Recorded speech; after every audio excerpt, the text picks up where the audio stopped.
সব খবর, কম সময়ে সব খবর একসাথে। আগামী 1 ঘন্টার মধ্যে আপনাদেরকে সব ধরনের খবর জানিয়ে দেব। প্রতিদিনকার মতোই যেমনটা করি, চেষ্টা করব খবরটা খুব বড় না করতে এবং দ্রুততার সাথে বলতে, যাতে করে এই 1 ঘন্টায় আপনারা সব আপডেট জেনে যেতে পারেন। নিয়মিত আয়োজন জুড়ে নুসরাত বৃষ্টি সবাইকে স্বাগত জানাচ্ছে। অবৈধ সরকার শক্তি প্রয়োগ করে মানুষকে গুম করছে বলে অভিযোগ করেছেন বিএনপি মহাসচিব মির্জা ফখরুল ইসলাম আলমগীর। বলেছেন, সরকার ক্ষমতায় টিকে থাকতে বিচার বিভাগ সহ সবকিছু ধ্বংস করেছে।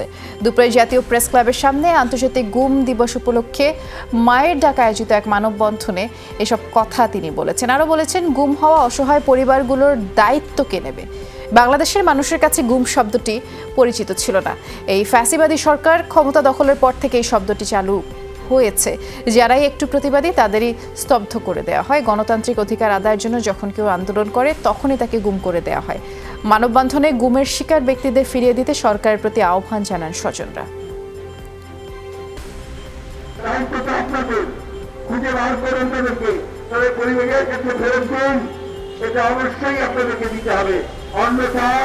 ইতিহাসের কাঠগড়ায় আপনাদেরকে তার জবাব দিতে হবে।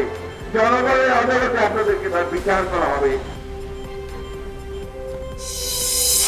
এর আগে মায়ের ডাক সংগঠনের ব্যানারে গুমের শিকার ব্যক্তিদের স্মরণে আলোচনার সভা অনুষ্ঠিত হয়। সকাল 10টায় জাতীয় প্রেস ক্লাবে ওই আলোচনার সভায় ছিলেন বিভিন্ন সময় নিখোঁজ এবং গুমের শিকার ভুক্তভোগীদের স্বজনরা। বক্তারা বলেছেন, অধিকাংশ গুমের কারণ রাজনৈতিক ইস্যু, তাই এর দায় সরকারকেই নিতে হবে। এ সময় কান্নায় ভেঙে পড়েন নিখোঁজদের স্বজনরা। নিখোঁজদের দ্রুত পরিবারের কাছে ফিরিয়ে দেওয়ার দাবি তারা জানান। কারো কারো অভিযোগ, রাষ্ট্রযন্ত্রের ক্ষমতা অপব্যবহার করেই গুম করা হয়েছে তাদের স্বজনদের। সন্তানই আমার সম্পদ, এক কথা। সেই সম্পদ হারাইয়া আজকে আমি নিঃস্ব হয়ে গেছি। সবাই যখন ওর বাবার সাথে ঈদ করে, আমারও মনে হয় যে আমি আমার বাবার সাথে ঈদ করব, কিন্তু আমার বাবা আমার কাছে আসে না। বাবা করে ডাকলে আমি বাবাকে কাছে পাইবা। কোনো ঈদ হোক, আমার জন্মদিনেও আমার বাবা আমার কাছে থাকে না। শিক্ষা প্রতিষ্ঠান যখন খোলার প্রস্তুতি চলছে তখন ক্যাম্পাস অস্থিতিশীল করার ষড়যন্ত্র করছে বিএনপি, এমন মন্তব্য আওয়ামী লীগের সাধারণ সম্পাদক ওবায়দুল কাদেরের। সকালে এক ব্রিফিংয়ে এসব কথা বলেছেন তিনি। আরও বলেছেন, পররাষ্ট্রীয় আন্দোলন নির্ভর বিএনপি দেশের বিদ্যমান স্থিতি নষ্ট করতে চায়। নানা তৎপরতায় তারা শিক্ষা প্রতিষ্ঠানকে ব্যবহার করার ষড়যন্ত্র করছে। সাম্প্রদায়িক শক্তির সাথে নিয়ে বিএনপি অপতৎপরতা চালাচ্ছে বলে অভিযোগ করেন ওবায়দুল কাদের। তিনি আরও বলেছেন, সম্প্রতি চন্দ্রিমা উদ্যানে বিএনপির কর্মসূচি পালনে পুলিশ সহযোগিতা করতে চেয়েছে, কিন্তু আইন কানুনের তোয়াক্কা না করে সংঘাতের মাধ্যমে পানি ঘোলা করার অপচেষ্টা করতে চেয়েছিল বিএনপি।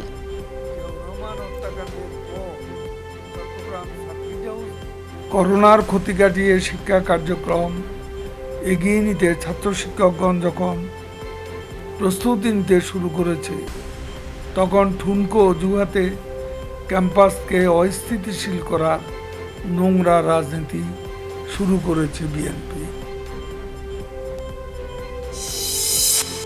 জিয়াউর রহমানের মরদেহ পাওয়া যায়নি। চন্দ্রিমা উদ্যানে একটা কাঠের বাক্স দাফন করা হয়েছিল বলে মন্তব্য করেছেন মুক্তিযুদ্ধ বিষয়ক মন্ত্রী আকমা মোজাম্মেল হক।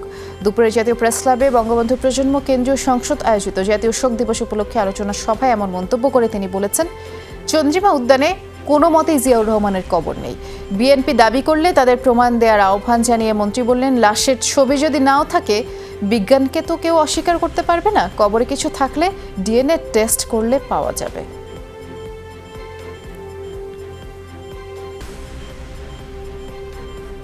আমরা বলতে চাই, জিয়াউর রহমানের লাশ পাওয়া যায় নাই।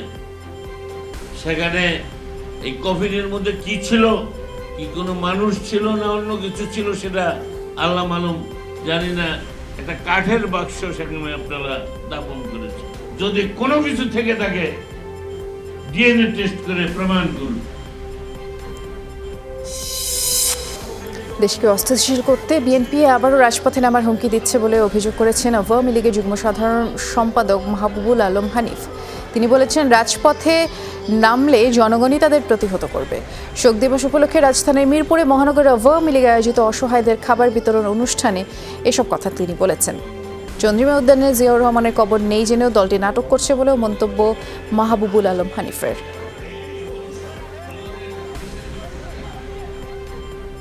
মার্কিন গোয়েন্দা অধিদপ্তর রিপোর্ট দিয়েছিল, জিয়া রহমানের মৃত্যুর পর তাকে ডান পাঠক দিয়ে চট্টগ্রামে রামুনিয়াকে পুড়িয়ে ফেলা হয়েছে। কিন্তু শুধুমাত্র রাজনীতি করার জন্য এই মৃতদেহ নাটক করে তারা আজকে এইটাকে জিয়া রহমানের কবর বানিয়েছে। ধিক্কার জানাতে হয় বিএনপি নেতৃত্বে এখন যারা এই জিয়া রহমানের কবর বলে যারা দাবি করেন তাদের। চন্দ্রিমা উদ্যান থেকে সাবেক রাষ্ট্রপতি জিয়াউর রহমানের কবর সরানোর দাবি জানিয়েছে মুক্তিযুদ্ধ মঞ্চ। অবৈধভাবে ক্ষমতা দখলকারীর কবর সংসদ ভবন এলাকায় থাকতে পারে না। সকালে জাতীয় সংসদ ভবনের সামনে এক মানববন্ধনে মুক্তিযুদ্ধ মঞ্চের নেতারা অভিযোগ করেন 15 আগস্ট সপরিবারে বঙ্গবন্ধুকে হত্যায় জড়িত ছিলেন জিয়াউর রহমান। খুনিরা যোগাযোগ করলেও জিয়াউর রহমান তাদের গ্রেপ্তার না করে উৎসাহিত করেছেন বলে অভিযোগ তাদের। নেতারা আরও বলেছেন, বঙ্গবন্ধুর হত্যাকারীদের বিচার না করে পুরস্কৃত করেছিলেন জিয়া। শুধুমাত্র বিএনপি লাশের রাজনীতি করে দেখে লাশের রাজনীতি করার জন্য এই চন্দ্রিমা উদ্যান একটা পার্ক করে জাতীয় সংসদের জমি দখল করে একটা ভুয়া লাশ ভুয়া কবর এখানে ভুয়া অবস্থা উদ্যান করেছে। চন্দ্রিমা উদ্যানে অবৈধ এই সমাধি সৌধের কাছে এসে বিএনপির সন্ত্রাসী বাহিনী সেদিন লাঠি সোটা নিয়ে পুলিশের উপরে আক্রমণ করেছিল। মাঝ আকাশে হার্ট অ্যাটাক হওয়া বিমানের পাইলট ক্যাপ্টেন নওশাদ আতাউল কায়ুম মারা গেছেন। বাংলাদেশ পাইলট অ্যাসোসিয়েশনের সভাপতি ক্যাপ্টেন মাহবুব এই তথ্য নিশ্চিত করেছেন। ভারতের নাগপুরের একটি হাসপাতালে আইসিইউতে কোমায় ছিলেন ক্যাপ্টেন নওশাদ। শুক্রবার সকালে ওমানের মাস্কাট থেকে 124 যাত্রী নিয়ে ঢাকার উদ্দেশ্যে রওনা হয় বিমান বাংলাদেশ এয়ারলাইন্সের BG022 ফ্লাইট। ভারতের আকাশে থাকা অবস্থায় ক্যাপ্টেন নওশাদ হার্ট অ্যাটাক করেন। পরে বিমানটি নাগপুরে জরুরি অবতরণ করা হয়। ঢাকা থেকে পাইলট গিয়ে যাত্রীসহ বিমানটি দেশে উড়িয়ে আনলেও না ফেরা আর হলোই না পাইলট নওশাদের। শ্রীকৃষ্ণের জন্মতিথি শুভ জন্মাষ্টমী আজ। দুষ্টের দমন ও শিষ্টের পালনের জন্য ভগবান শ্রীকৃষ্ণের আবির্ভাব হয় এই বিশ্বাস সনাতন ধর্মাবলম্বীদের। প্রায় 5200 বছর আগে ভাদ্র মাসে শুক্লপক্ষের অষ্টমী তিথিতে জন্মগ্রহণ করেছিলেন শ্রীকৃষ্ণ এবং তার জন্মতিথিকে জন্মাষ্টমী হিসেবে পালন করে থাকেন হিন্দু ধর্মাবলম্বীরা। ঢাকেশ্বরী মন্দিরে সকালে চণ্ডী পাঠ ও গীতাযজ্ঞের মধ্য দিয়েই এই অনুষ্ঠান মালা শুরু হয়।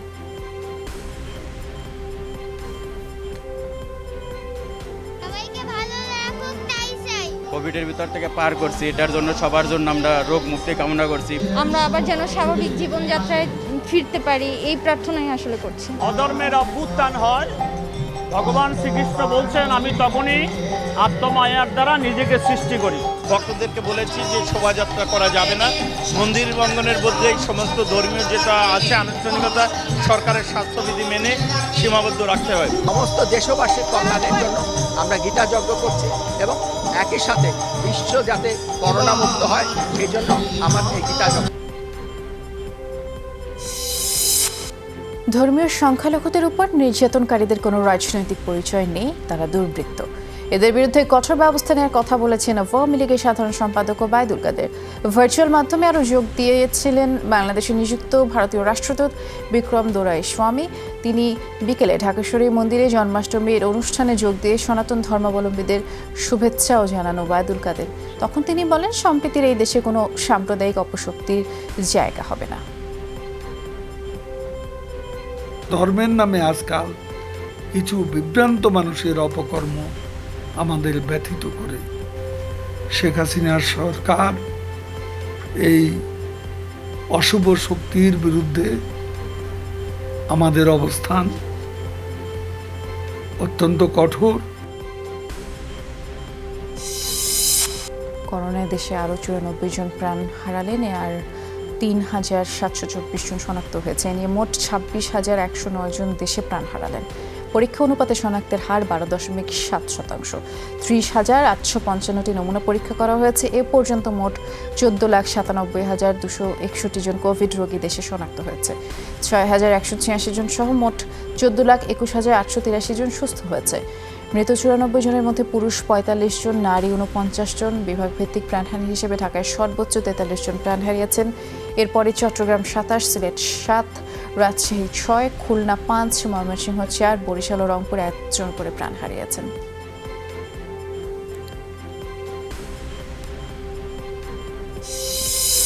দশ হাজার ছাড়ালো ডেঙ্গু আক্রান্ত রোগীর সংখ্যা। গত 24 ঘন্টায় দেশে নতুন করে ডেঙ্গু আক্রান্ত হয়ে হাসপাতালে 233 জন ভর্তি হয়েছেন। আক্রান্তদের মধ্যে রাজধানীর বিভিন্ন হাসপাতালে 213 জন ভর্তি হয়েছেন। ঢাকার বাইরে নতুন করে 20 জন ভর্তি হয়েছেন হাসপাতালে। দেশের বিভিন্ন সরকারি বেসরকারি হাসপাতালে এখন চিকিৎসাধীন আছেন 1150 জন ডেঙ্গু রোগী। এর মধ্যে রাজধানীর হাসপাতালগুলোতে 1004 জন ভর্তি, আর ঢাকার বাইরের হাসপাতালগুলোতে 146 জন ভর্তি। যুক্তরাষ্ট্রের অভিযানের মাধ্যমে ঠেকানো হলো কাবুল বিমানবন্দরে ঘটতে যাওয়া সম্ভাব্য আরও একটি হামলা। রোববার রাতে এই বিষয়টি নিশ্চিত করে মার্কিন সেন্ট্রাল কমান্ড। বিবৃতিতে বলা হয়, এয়ারপোর্টের প্রবেশপথে আত্মঘাতী গাড়ি বোমা বিস্ফোরণ ঘটানোর পরিকল্পনা ছিল আইএসের। একজনই ছিলেন গাড়িটিতে, যাকে জঙ্গি সংগঠনটির সদস্য হিসেবে চিহ্নিতও করা হয়েছে। সন্দেহভাজন গাড়িটি লক্ষ্য করে ড্রোন থেকেই অভিযান চালানো হয়। 2-3 বার জোরালো বিস্ফোরণ ঘটায় এবং গাড়িতে বিপুল পরিমাণে বোমা গোলাবারুদ থাকার কথা নিশ্চিত করে মার্কিন বাহিনী। ঠিক একই দিন বিমানবন্দর এলাকায় আরও একটি গাড়িতে ড্রোন হামলা চালায় তারা। দাবি সেটিতে করে যাচ্ছিল আইএস সদস্যরা। 31 আগস্টের ডেডলাইনকে সামনে রেখে আফগানিস্তান থেকে কূটনীতিক এবং সেনা সদস্যদের সরিয়ে নেওয়ার কাজ শেষ করেছে ব্রিটেন। একই চিত্র ফ্রান্স ও জার্মানির ক্ষেত্রেও। শেষ মুহূর্তের প্রস্তুতি চলছে অন্যান্য দেশগুলোর ক্ষেত্রে। বিদেশি সেনাদের সরিয়ে নিতে যখন তোড়জোড় চলছে, তখন কাবুল বিমানবন্দর এলাকায় নতুন করে রকেট হামলা হয়েছে। নিঃসন্দেহে এটি অন্যতম কঠিন একটি পরীক্ষা ছিল আমাদের। মাত্র 2 সপ্তাহে 15,000-এর বেশি মানুষকে কাবুল থেকে ফিরিয়ে আনা হয়েছে। প্রতিটি সেনা সদস্য জীবন বাজি রেখে যেভাবে উদ্ধার তৎপরতা চালিয়েছে তা ইতিহাসে বিরল। তালেবান শাসনামলেও বিশ্ববিদ্যালয়ে পড়ার সুযোগ পাবেন আফগানিস্তানের নারীরা, তবে পুরুষদের সাথে সহশিক্ষার উপরে নিষেধাজ্ঞা দেওয়া হবে। আলাদা শ্রেণীকক্ষে বসতে হবে নারী পুরুষ শিক্ষার্থীদের, এমন সিদ্ধান্তের কথা জানিয়েছেন তালেবান নিযুক্ত ভারপ্রাপ্ত শিক্ষামন্ত্রী আব্দুল বাকি হাক্কানি। রোববার কাবুলের নীতিগত সিদ্ধান্ত গ্রহণকারী ফোরাম লজিরগার বৈঠকে এমন কথা জানিয়ে তিনি বলেছেন, শরিয়া আইন মেনে নারীদের জন্য উচ্চশিক্ষা বহাল থাকবে। শিক্ষা কারিকুলামেও পরিবর্তনের ইঙ্গিত দেন ভারপ্রাপ্ত শিক্ষামন্ত্রী। বলেছেন, ইসলাম ও জাতীয় মূল্যবোধের আওতায় পাঠ্যক্রম সাজানো হবে, সেটি অন্য দেশের সাথে প্রতিযোগিতার উপযোগীও করা হবে।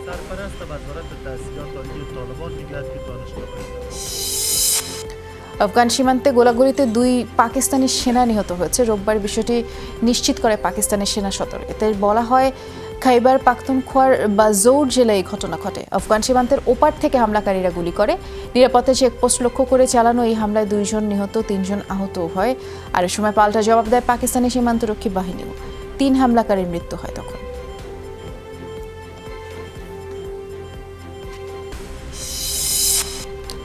বাংলাদেশ নিউজিল্যান্ড 5 ম্যাচ টি20 সিরিজের ম্যাচ অফিশিয়ালসদের তালিকার জন্য ঘোষণা করেছে বিসিবি। এবারও ম্যাচ পরিচালনায় থাকছেন 5 জন বাংলাদেশি, আর সেখানে match referee, onfield umpire, TV umpire হিসেবে থাকবেন বিসিবি কর্তৃক অনুমোদিত অফিশিয়ালরা। পুরো সিরিজে ম্যাচ আম্পায়ারিংয়ের ভূমিকায় থাকবেন নিয়ামুর রশিদ রাহুল, শরফুদ্দৌলা ইবনে সৈকত, গাজী সোহেল, মাসুদুর রহমান মুকুল ও তানফির আহমেদ। রাজধানীর ভাটারায় প্রেমিকার বাসা থেকে রিগান রোজারিও নামের এক যুবকের মরদেহ উদ্ধার করেছে পুলিশ। পুলিশ জানিয়েছে, এই ঘটনায় রোববার রাতেই নাটোর থেকে প্রেমিকা প্রিয়াঙ্কা ও তার বাবা জীবন গৌমেজকে আটক করা হয়েছে। পরিবারের দাবি, দুজনই পিটিয়ে হত্যা করেছে রিগানকে। পুলিশ বলছে, প্রাথমিক জিজ্ঞাসাবাদে প্রিয়াঙ্কা এবং তার বাবা হত্যার কথা স্বীকারও করেছে।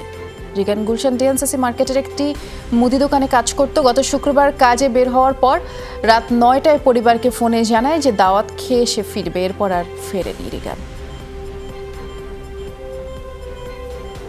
এইভাবে মুখের মধ্যে বান্ধা রাখছে, গলার মধ্যে 3টা বান্ধা দাগ, এই জায়গায় কারেন্টে শর্ট করছে, হাতগুলো যে বাঁধছে ফুলে গেছে এগুলা বান্ধে। আমার বুকের ভিতর থেকে হৃদয়টা মনে বাইরে হয়ে গেছে। আমার ছোট ভাই, আমার ছোট ভাই। ঘটনা সংক্রান্ত যে 2 জনকে আমরা আটক করেছি এবং প্রাথমিক জিজ্ঞাসাবাদে তারা স্বীকারও করেছে এই ঘটনাটি। মাগুরায় মাইজ ভান্ডারীর ভক্ত এক ব্যক্তির মরদেহ দাফন না করে দরজা সিমেন্টের ঢালে বন্ধ করে দেওয়ার ঘটনায় উত্তেজনা তৈরি হয়েছে। সম্প্রতি ওই ঘর ঘিরে ভক্তদের জমায়েত ক্ষুব্ধ করে তোলে গ্রামের বাসিন্দাদের। গেল কয়েকদিন ধরেই দেশের বিভিন্ন জেলা থেকে মাইজ ভান্ডারী ভক্তরা এসে মোমবাতি জ্বালিয়ে গান বাজনা শুরু করে। শরীয়ত অনুযায়ী এ ধরনের দাফন জায়েজ না থাকায় গ্রামবাসীর মাঝে উত্তেজনা দেখা দেয়। খবর ছড়িয়ে পড়লে প্রশাসনের লোকজন গিয়ে ঘর ভেঙে বের করে মরদেহ। তৈয়ব আলীর মরদেহ শেষ পর্যন্ত দাফন করা হয় কাশীনাথপুর গোরস্থানে। আমার ভাসতে আহাদিন ইনি কমতে আসে বললে তো কোনো কথা হবে না, তার কারণে আমার যা বলে গেছে আমার চাচা বলে গেছে আমার যা আমি সেটাই করব, তাতে কেউ থায় থাক না থায় না থাক। ইসলাম ধর্মের মতো এরা জানাজা করেছিল, আলেম সরাব ছিল না, নামাজ পড়তেন না, তারপরে মসজিদে যাইতেন না, ওনার উপাসনায় ওখানে সাধনা করতেন। তারপর ওনার মৃত্যুর পরে আগে ওসিয়াত করেছেন যে আমাকে ওখানে রেখে যেতে হবে। পৌরসভা মেয়রের পক্ষ থেকে লোক গেছিল, গিয়ে এটাকে সুন্দরভাবে আবার পাশাপাশি কবরস্থায় সুন্দরভাবে কবরস্থা করা হয়েছে আর কি, এটা শান্তিপূর্ণভাবে হয়েছে। রাজশাহীতে হাত পা বাঁধা অবস্থায় 2 ব্যক্তির মরদেহ উদ্ধার করেছে পুলিশ। গোদাগাড়ির পুলিশ জানায় নিহতদের মধ্যে একজন মাসুদ, পেশায় মৎস্যচাষী। গতরাতে মাসুদ একজনকে নিয়ে মাছ ধরতে যান। পুলিশের ধারণা সেখানে মাছ চুরির সাথে জড়িত সংঘবদ্ধ চক্র তার হাত পা মুখ বেঁধে ফেলে রাখে। পরে মাসুদের মরদেহ উদ্ধার করা হয়। আর একদিকে নগর পুলিশ নওদাপাড়া বাজারের একটি অটোরিকশা গ্যারেজ থেকে বৃদ্ধ নৈশ প্রহরীর মরদেহ উদ্ধার করে এবং সেখানকার পুলিশের ধারণা রাতে দুর্বৃত্তরা চুরি করতে এসে আনিসুর রহমানকে শ্বাসরোধ করে হত্যা করে।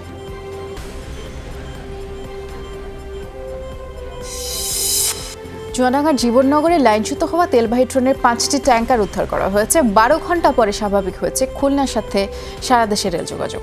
রেলওয়ে কর্মকর্তারা জানিয়েছেন, গতকাল খুলনা থেকে ডিজেল নিয়ে ট্রেনটি পার্বতীপুরের উদ্দেশ্যে রওনা হয়। উথল স্টেশনে পৌঁছালে রাত 1:15টার দিকে ক্রসিংয়ের জন্য তেলবাহী ট্রেনটিকে 2 নম্বর লাইনে নেওয়া হয়। ক্রসিং শেষে ট্রেনটি লুপ লাইন দিয়ে 1 নম্বর লাইনে ওঠার সময় 5টি বগি লাইনচ্যুত হয়। এরপর থেকেই খুলনার সাথে সারা দেশের রেল যোগাযোগ বিচ্ছিন্ন হয়ে পড়ে। আজ দুপুর 12টার দিকে সেটি উদ্ধার করা হলে আবার স্বাভাবিক হয় ট্রেন চলাচল।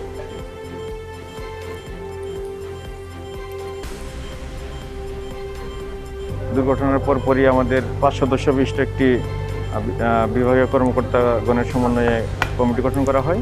সকাল 7:30টার দিকে অত্র স্টেশনে দুর্ঘটনা কবলিত স্থানে আমরা চলে আসছি। জাতীয় মৎস্য সপ্তাহ উপলক্ষে ময়মনসিংহে কৃবি ব্রহ্মপুত্র নদের ঘাটে মাছের পোনা অবমুক্ত করেন বাংলাদেশ কৃষি বিশ্ববিদ্যালয়ের উপাচার্য অধ্যাপক ডক্টর লুৎফুল হাসান। এই উপলক্ষে আয়োজিত অনুষ্ঠানে তিনি বলেছেন, ফিশারিজ অনুষদের শিক্ষক, ছাত্রছাত্রী এবং কর্মকর্তা কর্মচারীদের নিরলস পরিশ্রমেই মাছের ঘাটতি পূরণ সম্ভব হয়েছে। ভবিষ্যতেও এই ধারা অব্যাহত থাকবে বলেও আশাবাদ তিনি। অনুষ্ঠানে মৎস্যবিজ্ঞান অনুষ্ঠানের ডিন অধ্যাপক ডক্টর মাহফুজুল হক সহ শিক্ষক শিক্ষার্থীরাও উপস্থিত ছিলেন।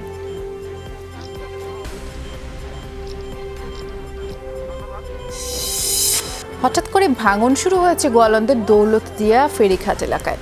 এর মধ্যে 4 নম্বর ফেরিঘাট এলাকার একটি মসজিদ নদীগর্ভে বিলীন হয়ে গেছে, সেই চিত্র আপনারা দেখছেন। এই ভাঙন আতঙ্কে রয়েছে ফেরিঘাটও। এছাড়া হুমকিতে শত শত বসত বাড়ি সহ নানা স্থাপনা। স্থানীয়রা জানিয়েছেন, সকাল 9:30টার দিকে ফেরিঘাটের সিদ্দিক কাজীপাড়া এলাকায় ভাঙন শুরু হয়।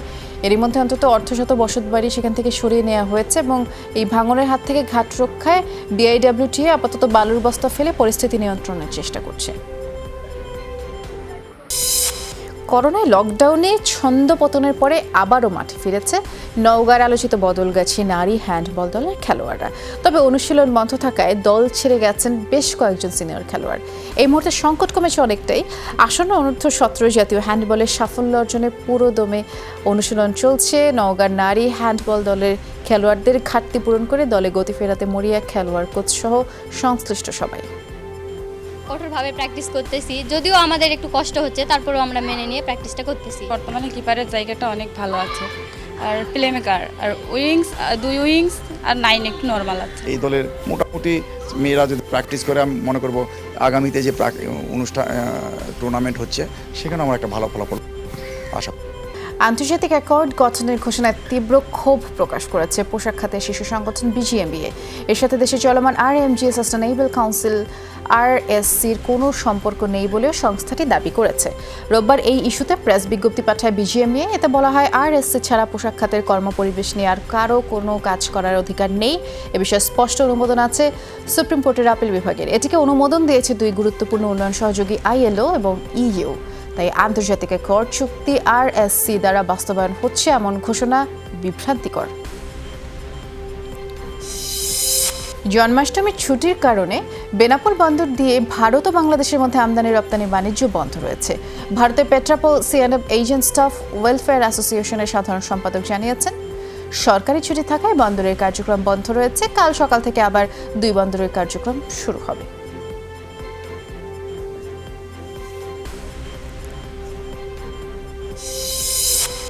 মোবাইল, ল্যাপটপের মতো ইলেকট্রনিক্স ডিভাইস মেরামত করতে গিয়ে প্রতারণার শিকার হওয়া মানুষের সংখ্যা দিন দিনই বাড়ছে। মেরামতের সময় একটি চক্র বিভিন্ন ব্যক্তিগত ছবি তথ্য চুরি করে নানাভাবে প্রতারণা করছে এমন অভিযোগ প্রতিনিয়তই জমা পড়ছে গোয়েন্দা পুলিশের সাইবার নিরাপত্তা বিভাগে। সম্প্রতি এক প্রতারককে আটকের পরে এই চক্রের নানা কাহিনীও বেরিয়ে এসছে।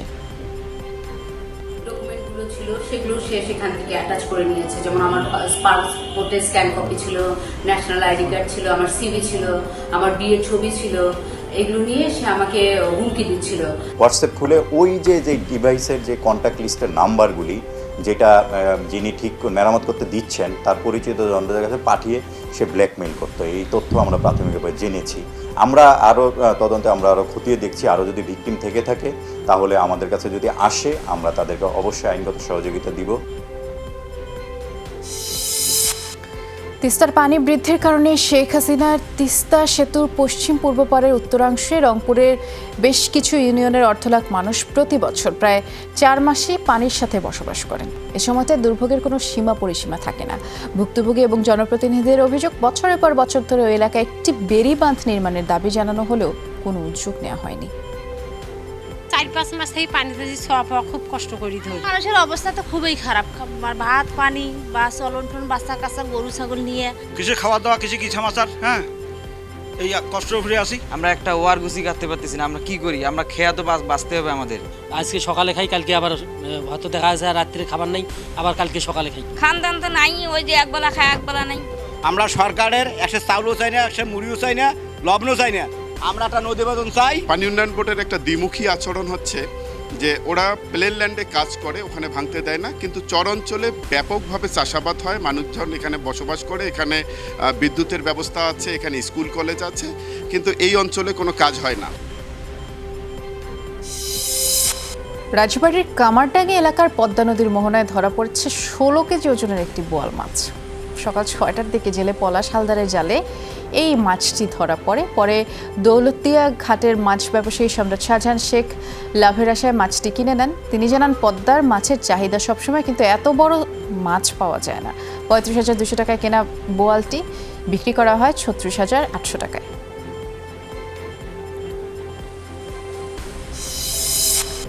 চট্টগ্রামে সকিনা ইসলাম ফাউন্ডেশনের উদ্যোগে অনুষ্ঠিত হয়েছে হামদ, নাত, কেরাত ও হিফজুল কোরআন প্রতিযোগিতা। সকালে জামিয়া আহমদিয়া সুন্নিয়া কামিল মাদ্রাসা মিলনায়তনে প্রতিযোগিতায় বিজয়ীদের মধ্যে পুরস্কার বিতরণ করেন মাদ্রাসাটির অধ্যক্ষ সৈয়দ আসিউর রহমান। এ সময় ফাউন্ডেশনের চেয়ারম্যান আনোয়ারুল আজম চৌধুরী, উপদেষ্টা সাইফুল্লাহ চৌধুরী, মাদ্রাসার উপাধ্যক্ষ লিয়াকত আলী সহ অন্যান্যরাও উপস্থিত ছিলেন।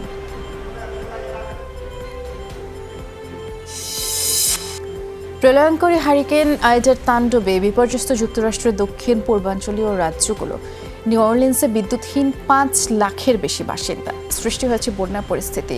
বেশিরভাগ রাস্তাঘাট ডুবে গেছে, অনেক এলাকায় সড়ক যোগাযোগ ব্যবস্থা বন্ধ হয়েছে। এর মধ্যে 3 রাজ্যে জরুরি অবস্থাও জারি করেছে মার্কিন প্রেসিডেন্ট জো বাইডেন। ঘূর্ণিঝড়ের প্রভাব পড়েছে কিউবাতেও। ঘূর্ণিঝড় আইডার তাণ্ডবে লন্ডভন্ড হয়ে গেছে লুইজিয়ানার উপকূলীয় এলাকা। স্থানীয় সময় রোববার ক্যাটাগরি 4 রূপ নেয় এই হারিকেনটি। সবাই আতঙ্কে আছি।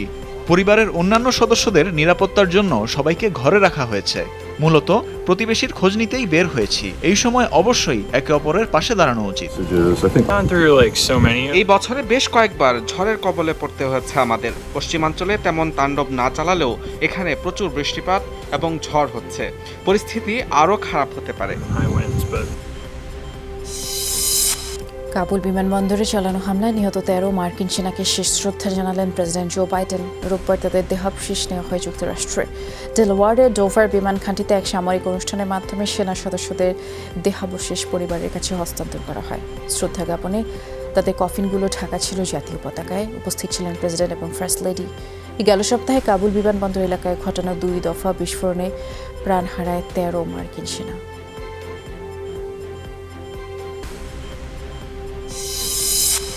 আলোচিত ইয়ংবিয়ং পরমাণু প্রকল্প আবারও চালু করেছে উত্তর কোরিয়া।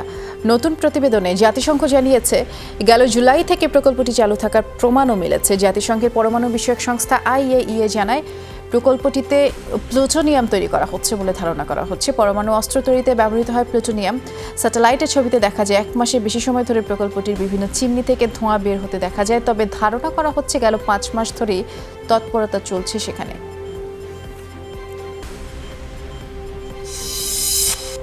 সিরিয়ার প্রেসিডেন্ট বাশার আল আসাদের সাথে সাক্ষাৎ করেছেন ইরানের নতুন পররাষ্ট্রমন্ত্রী হুসেইন আমির আবদুল্লাহিয়ান।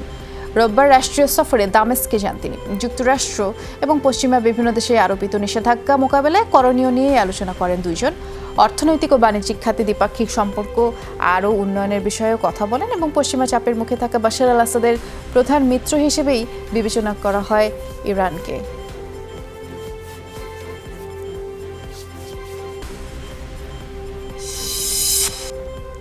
আইএস হামলায় ধ্বংসস্তূপে পরিণত হওয়া ইরাকের ঐতিহাসিক আল নুরি মসজিদ পুনর্নির্মাণে সহযোগিতা করবে ফ্রান্স।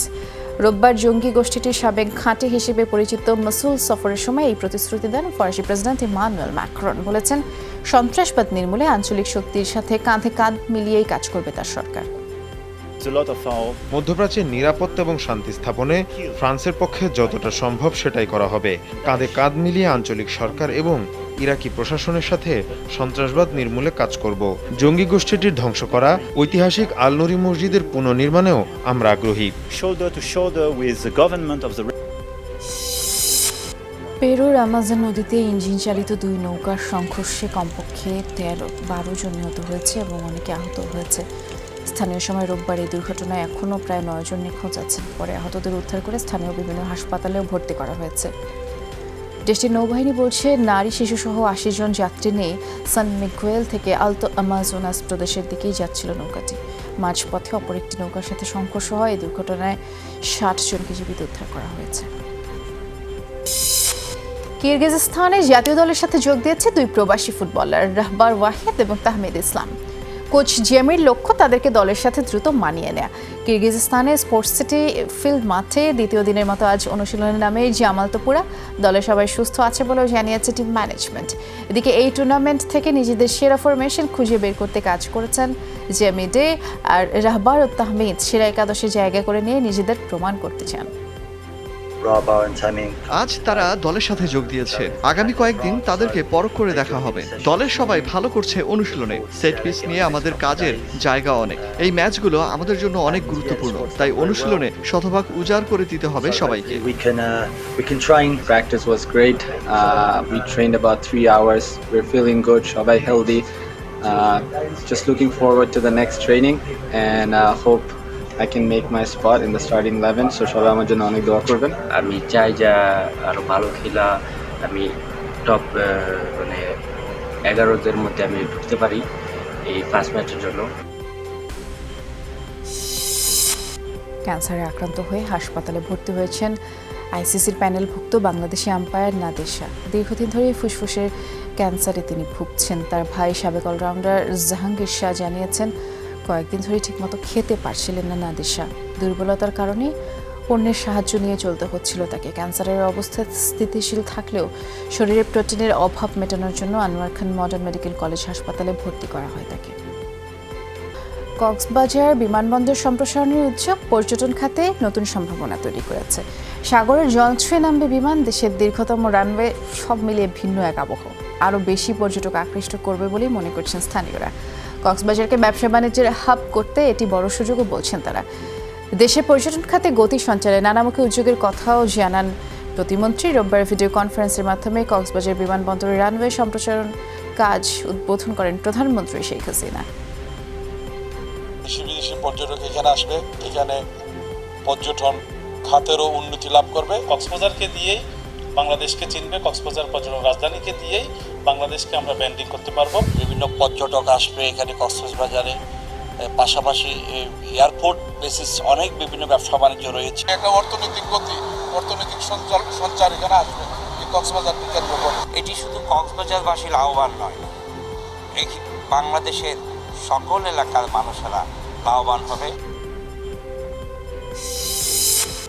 মুন্সিগঞ্জের টঙ্গিবাড়িতে তুচ্ছ ঘটনাকে কেন্দ্র করে প্রতিপক্ষের হামলায় খাদিজা বেগম নামের এক নারী নিহত হয়েছেন। এই ঘটনায় গ্রেফতারকৃত 5 আসামিকে বিকেলে আদালতের মাধ্যমে জেল হাজতে পাঠানো হয়েছে।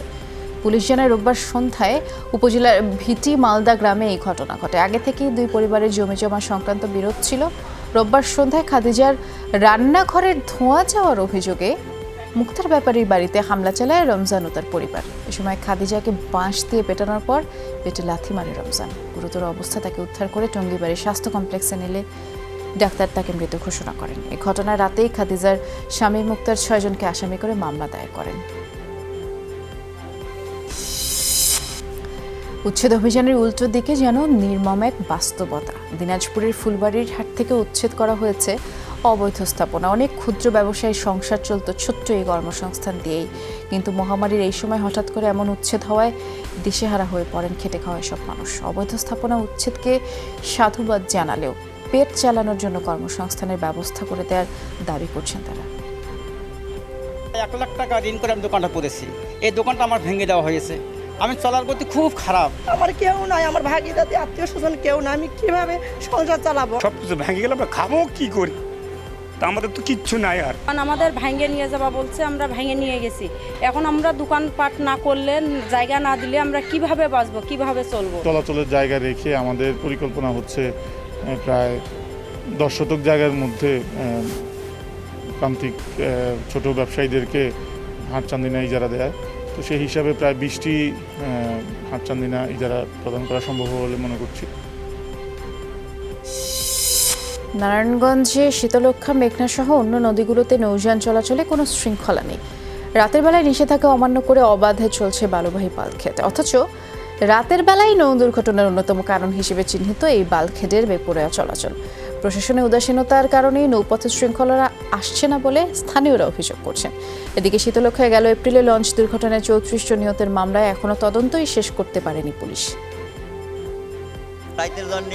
পনেরো বাচ্চা থাকা হোমানে গাং কোথায় করে সারে জোরে চললে মনে করেন যে আমরা একটু পরে আসি, যে রাস্তাতে যে জোরে চলতে আছে আমরা একটু পরে আসি। ট্রলারগুলো যাতায়াত করতেছে, যার কারণে মনে করেন আমরা এরকম ভাবে নৌকাতে থাকি যে মনে করেন আমাদের হয়তো বা একটা মৃত্যু ঝুঁকি থাকে। বালুর যে ট্রলারগুলো আছে ওনারা কোনো ডিসিপ্লিন মতন আসে না, পর্যায়ক্রমে এইভাবে চলতেছে, এর ছাড়া তো কিছু করার নেই। সরকার এগুলো পদক্ষেপ কোনো নেয় না, আমরা কি তদন্ত প্রতিবেদন এখন জমা দেওয়া হয়। আরেকটা অভিযোগ ছিল বালুবাহী জাহাজ রাতের বেলা 10টা 11টার পর থেকেই দল বেঁধে চলে। এই নিউজ আপনি প্রথম দিলেন, আমি তো এই নিউজ পাইনি, আমি তো জানি যে চলে না, তাহলে আমাকে সবাই বলেছে চলে না। ঠিক আছে, আমি তাহলে এই জিনিসটা দেখবো। তো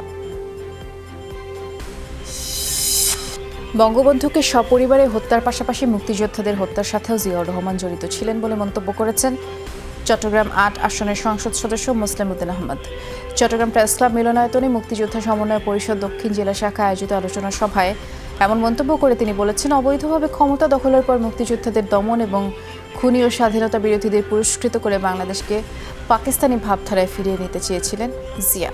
তার দোসররা আজও নানামুখী চক্রান্তে লিপ্ত বলেও মন্তব্য করেছেন সংসদ সদস্য মোসলেম উদ্দিন। অনুষ্ঠানে দক্ষিণ জেলার মুক্তিযোদ্ধারা অংশ নেন।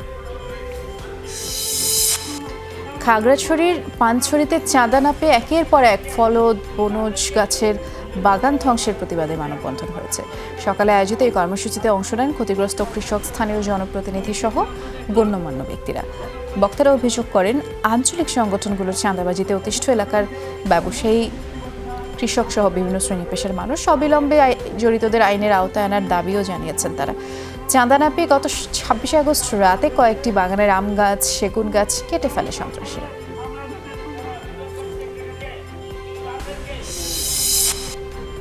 মহামারীতে 45,15,000-এর মতো প্রাণহানি দেখল বিশ্ব। রোববারও 7,000-এর বেশি মানুষ প্রাণ হারিয়েছেন করোনায়। দৈনিক প্রাণহানির দিক থেকে এদিন শীর্ষে ছিল রাশিয়া। দেশটিতে 797 জনের মৃত্যু লিপিবদ্ধ করা হয়েছে। এছাড়া 527 জন প্রাণ হারিয়েছেন ভারতে। যুক্তরাষ্ট্রে প্রাণ হারিয়েছেন 284 জন। রোববার ইরানে 581, ইন্দোনেশিয়ায় 551 এবং ব্রাজিলে 278 জনের মৃত্যু লিপিবদ্ধ করা হয়। বিশ্বজুড়ে মোট শনাক্ত 21,72,00,000-এর বেশি। আর এদিন 750 মানুষ মারা গেছেন মেক্সিকোতেও। ফাইজার বায়োএনটেকের ভ্যাকসিন গ্রহণকারী এক নারী মারা গেছেন নিউজিল্যান্ডে। এমন ঘটনা এটিই প্রথম। দেশটির স্বাধীন টিকা সুরক্ষা পর্যবেক্ষণকারী বিভাগ বলছে, পার্শ্ব প্রতিক্রিয়ার কারণে এই মৃত্যু। এবং বিবৃতিতে জানানো হয়েছে, টিকা দেওয়ার পর বিরল পার্শ্ব প্রতিক্রিয়া মায়োকার্ডাইটিস বা হার্টের মাংসপেশিতে ব্যথার কারণেই তার মৃত্যু ঘটেছে। মৃত নারীর বয়স বা পরিচয় প্রকাশ করেনি কর্তৃপক্ষ, তবে অন্যান্য শারীরিক সমস্যা ছিল কিনা সে বিষয়গুলো খতিয়ে দেখা হচ্ছে। ইউরোপের ওষুধ নিয়ন্ত্রক সংস্থা EMA এর তথ্য অনুসারে মডার্না এবং ফাইজার বায়োএনটেকের ভ্যাকসিন গ্রহণের পর বিরল পার্শ্ব প্রতিক্রিয়া হিসেবে হার্ট অ্যাটাক হতে পারে তুলনামূলক কম বয়সীদের ক্ষেত্রেই এই জটিলতা দেখা গেছে। আর মহামারী মোকাবেলায় সবচেয়ে সফল দেশ হিসেবে গণ্যও করা হয় নিউজিল্যান্ডকে। দেশটিতে করোনায় মাত্র 26 জন প্রাণ হারিয়েছেন।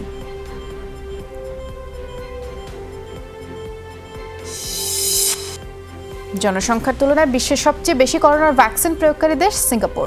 দেশটির 80% মানুষকে করোনার ভাইরাসের টিকা দেওয়া হয়েছে, অর্থাৎ 57 লাখ মানুষকে টিকার আওতায় আনা হয়েছে।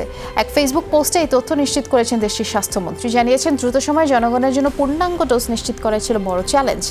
বেশিরভাগ মানুষকে দেওয়া হয়েছে ফাইজার, বায়োএনটেক এবং মডার্নার ভ্যাকসিন। চলতি বছরের জানুয়ারি থেকে এই কার্যক্রম শুরু হয়।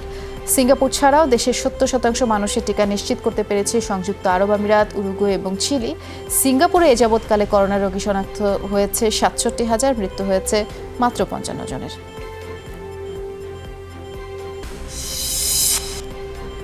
বারো বছরের উপরে শিশুদের ক্ষেত্রে করোনার বুস্টার ডোজ প্রয়োগের অনুমতি দিল ইসরায়েল। রোববারই দেশটির স্বাস্থ্য মন্ত্রণালয় থেকে এই ঘোষণাটি আসে। বিবৃতিতে জানানো হয়েছে, ফাইজার বায়োএনটেকের ভ্যাকসিনের কার্যকারিতা 6 মাস পরেই কমতে থাকে, আর ডেল্টা ভ্যারিয়েন্টকেও পুরোপুরি রুখতে পারছে না এই টিকাটি। আর এ কারণেই বাধ্যতামূলক করা হয়েছে তৃতীয় ডোজ গ্রহণ। ইসরায়েলি চিকিৎসকদের দাবি, বুস্টার ডোজের মাধ্যমে সাধারণ মানুষের তুলনায় 10 গুণ বেশি সুরক্ষিত থাকবেন টিকা গ্রহীতারা। আর দ্বিতীয় ডোজ নেওয়ার 5 মাস পরে বুস্টার নিতে পারবেন সবাই। এখন পর্যন্ত ইসরায়েলের 20 লাখ বাসিন্দাই এই টিকাদান কর্মসূচির আওতায় এসেছেন।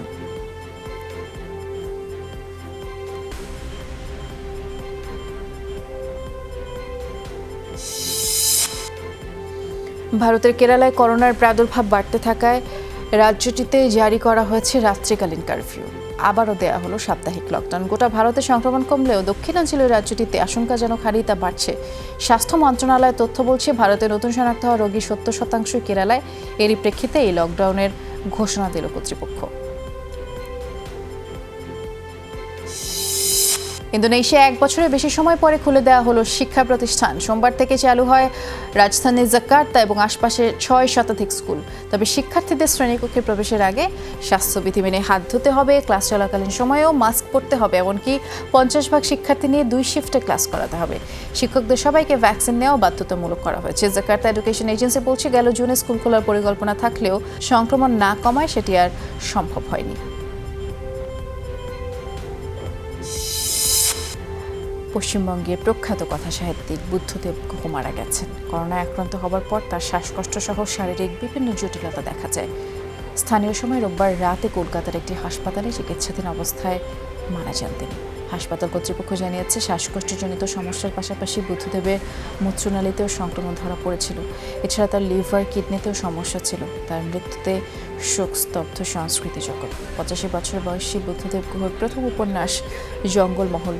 তার উল্লেখযোগ্য গ্রন্থের মধ্যে রয়েছে মাথুকরী, কোজাগর, অববাহিকা। বুদ্ধদেব মূলত বন, অরণ্য ও প্রকৃতি বিষয়ক লেখার জন্যই পরিচিত। দেখুন, আমার ক্ষমা করুন, আমি কিচ্ছু বলতে পারবো না। বুদ্ধদেব বাবু আমাদের পরিবারের অভিভাবক ছিলেন। ইতালিতে একটি বহুতল ভবনে ভয়াবহ অগ্নিকাণ্ড ঘটেছে। মিলানে প্রায় 200 ফুট উঁচু 20তলা ভবনটি আগুন লেগে ধসে পড়ে। কর্তৃপক্ষ জানায়, রোববার ভবনটি 15 তলায় আগুন লাগলে কয়েক ঘন্টার মধ্যে সেটি পুরো কাঠামোতে ছড়িয়ে পড়ে। ফায়ার সার্ভিস কমিটির দীর্ঘ সেই প্রচেষ্টার পরেও নিয়ন্ত্রণ আসেনি আগুন। ভবনটিতে থাকা 20 বাসিন্দাকে সরিয়ে নেওয়া হয়। এরপরেই ভস্মীভূত ভবনটি ধসে পড়ে। কী কারণে ভবনটিতে আগুন লেগেছে সে বিষয়ে এখনও নিশ্চিত নয় কর্তৃপক্ষ। তবে ধারণা করা হচ্ছে, কোনো রাসায়নিক দ্রব্য থেকে এই অগ্নিকাণ্ড সৃষ্টি হতে পারে। ইতালির সিসিলিকে আবারও সক্রিয় হয়ে উঠল মাউন্ট ইটনা। রোববার আগ্নেয়গিরি থেকে লাভা উদ্গীরণ শুরু হয়। লাভার ছাই আশপাশে কয়েক কিলোমিটার এলাকা পর্যন্ত ছড়িয়ে পড়ে। তবে পাশে অবস্থিত কাতানিয়া আন্তর্জাতিক বিমানবন্দরের কোনো পড়েনি বলেই নিশ্চিত করা হয়েছে। এর আগে 10 আগস্ট সবশেষ উদ্গীরণ হয় মাউন্ট ইটনায়। ইতালিতে সক্রিয় 3টি আগ্নেয়গিরির মধ্যে এটি সবচেয়ে বড়। আন্তর্জাতিক ক্রিকেটকে বিদায় জানালেন ভারতের অলরাউন্ডার স্টুয়ার্ট বিনি। আর সেই সাথে প্রথম শ্রেণীর ক্রিকেট থেকেও বিদায় নিয়েছেন তিনি। জাতীয় দলে খেলতে না পারার হতাশা থেকেই এমন সিদ্ধান্ত নিয়েছেন তিনি। অবসরের ঘোষণা দিয়ে বিসিসিআই এর প্রতি কৃতজ্ঞতা প্রকাশ করেছেন বিনি। 2014 সালে তার অভিষেক হয়েছিল।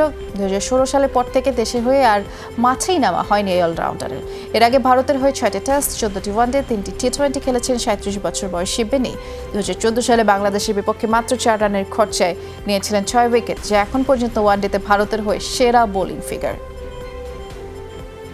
এর সাথে আমার কাছে আজকে সব খবরের যত আপডেট ছিল জানিয়ে দিলাম। এতক্ষণ সাথে ছিলেন, অনেক ধন্যবাদ। নিরাপদে থাকবেন।